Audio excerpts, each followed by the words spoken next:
ये कहानी है हिमगिरी गांव की, जहाँ हर साल ठंड का कहर गांव वालों की परीक्षा लेता है। इस बार ठंड कुछ ज्यादा ही कठोर थी।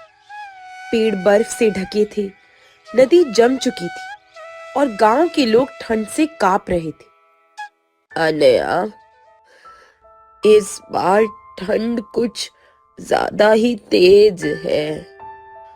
हमारे गांव के लोग इससे कैसे निपटेंगे? दादी, हमें कुछ करना होगा। हम ऐसे ही हाथ पर हाथ रखकर नहीं बैठ सकते। सही कहा बेटा, लेकिन याद रखना, ठंड से बचने के लिए हिम्मत और समझदारी दोनों की जरूरत होती है।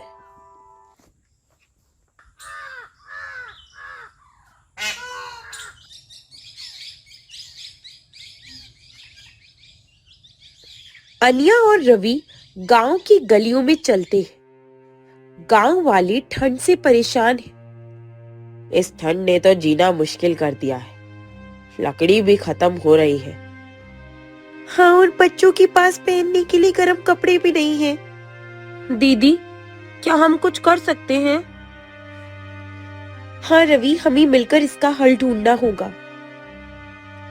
बच्चों, बहुत साल पहले ऐसा ही ठंड का कहर हमारे गांव पर टूटा था, लेकिन तब गांव वालों ने हिम्मत नहीं हारी।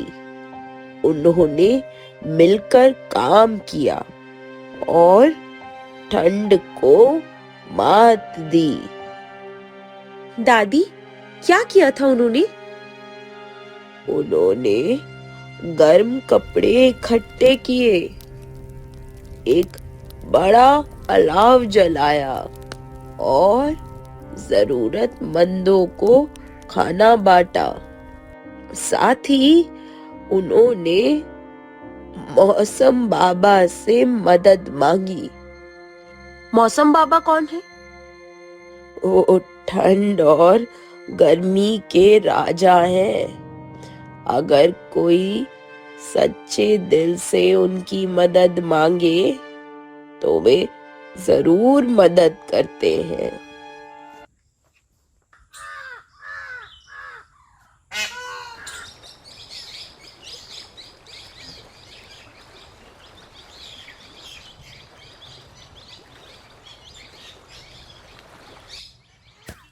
अनिया और रवि मौसम बाबा को ढूंढने जंगल की ओर निकलते हैं।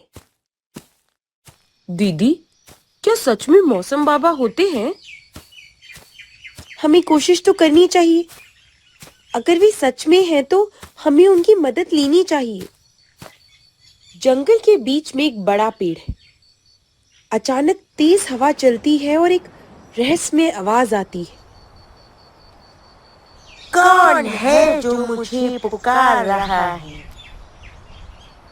मौसम बाबा, हम हिमगिरी गांव से आए हैं। हमारे गांव में ठंड ने कहर बरपा रखा है। कृपया हमारी मदद करें। अगर तुम ठंड से लड़ने की हिम्मत रखते हो तो मैं तुम्हारी मदद करूंगा, लेकिन पहले तुम्हें 3 चुनौतियां पूरी करनी होगी। कौन सी चुनौतियां बाबा? पहली, गांव वालों को एकजुट करना।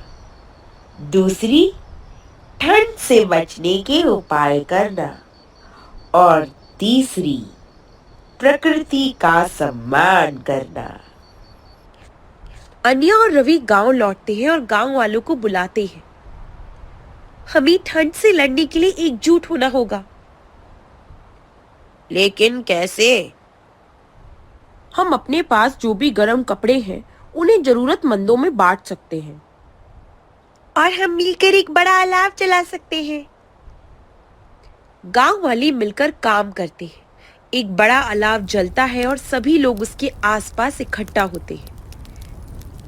मौसम बाबा फिर प्रकट होते हैं। अनिया, तुमने और गांव वालों ने अपनी मेहनत और एकता से ठंड को मात देने का तरीका ढूंढ लिया है।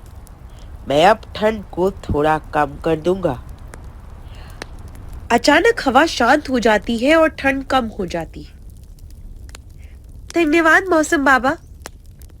याद रखना, ठंड से लड़ने के लिए एकता, समझदारी और प्रकृति का सम्मान जरूरी है।